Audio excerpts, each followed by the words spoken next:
I think this is one of the best glute exercises that most people don't know about yet, but they should soon because it's seriously amazing for the glutes and hamstrings. It's the seated cable deadlift. And I know it looks gimmicky, but hear me out. Man, I walked into the gym yesterday and I thought I was in a NASA briefing room.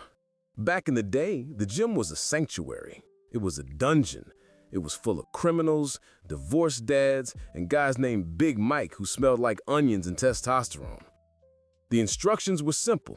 Pick up the heavy shit, put it down, grunt, go home. But now, the nerds have taken over. The science-based community has gentrified the weight room. I swear I saw a dude at the dumbbell rack holding a calculator. Excuse me, bro, I'm calculating my mesocycle volume relative to my maximum recoverable limits. Nah, shut up. You are curling 20 pounds, bro. This is the optimization virus. These dudes don't want to work hard. They want to hack the body. They want the cheat codes. They talk about hypertrophy like it's a math equation. Oh, you have to optimize the stimulus to fatigue ratio. Bruh. But now, we got guys like Jeff Nippard. Now, Jeff is smart. He's jacked. But he is also a pocket-sized scientist. And he has convinced millions of grown men that if they don't know what a moment arm is, they are wasting their time.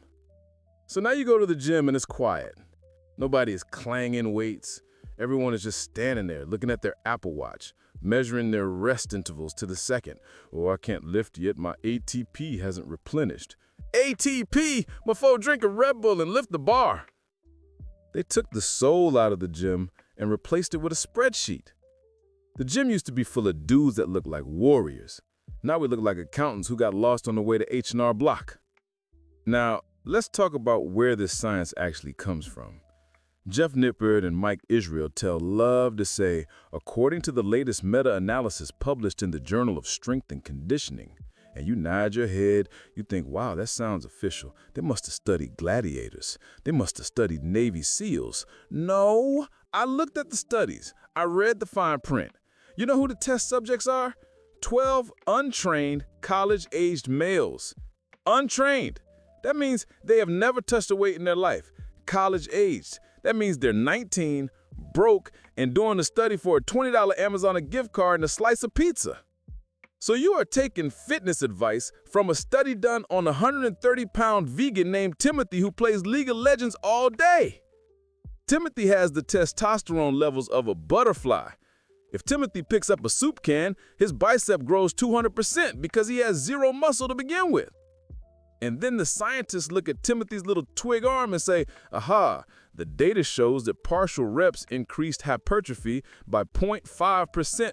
And then you, a grown-ass man, 200 pounds, working construction, eating steak, you look at that study and say, well, if it worked for Timothy, I guess I better stop bench pressing and start doing half reps with the pink dumbbells.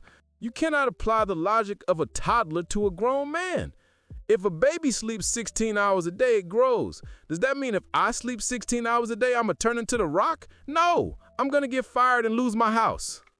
They are studying newbie gains in a laboratory setting with air conditioning and technicians counting every rep. Real life ain't a lab. Real life is you, tired from work, fighting gravity, listening to DMX, trying not to die under the squat bar. Timothy's optimal range of motion does not apply to you.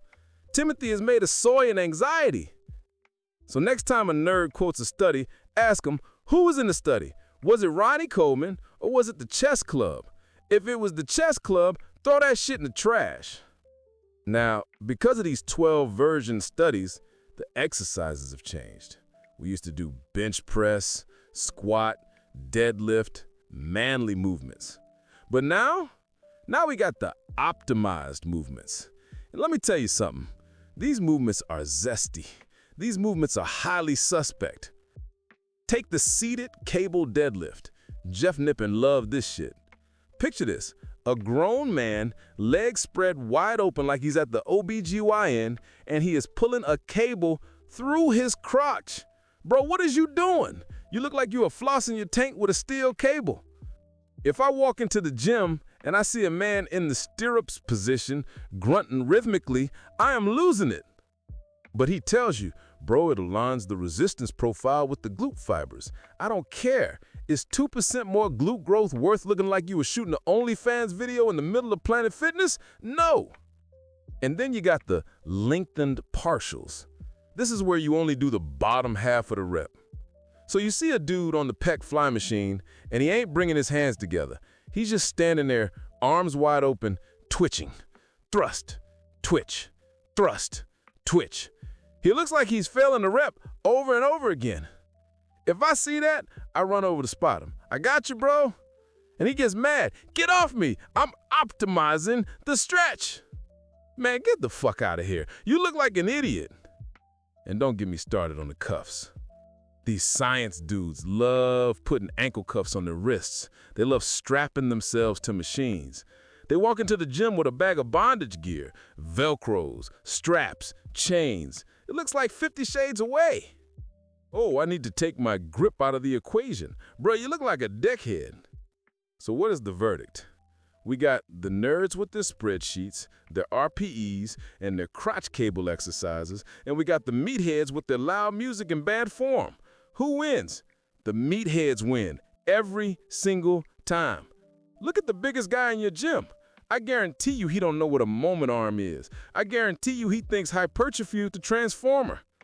He does the bro split. Chest on Monday, back on Tuesday, legs, maybe never. And he is huge. Why? Because he believes in the one scientific principle that actually matters: violence. He attacks the weights. He eats cows. He sleeps like a coma patient.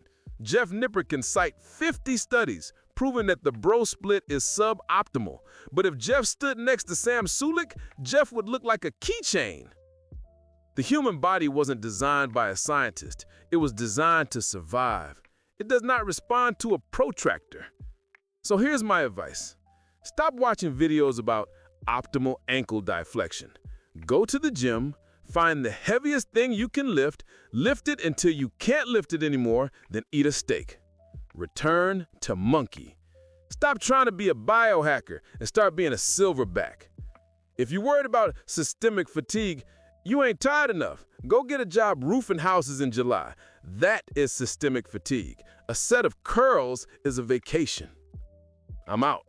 I'm gonna do some suboptimal bench presses, bounce the bar off my chest. Don't let the nerds win.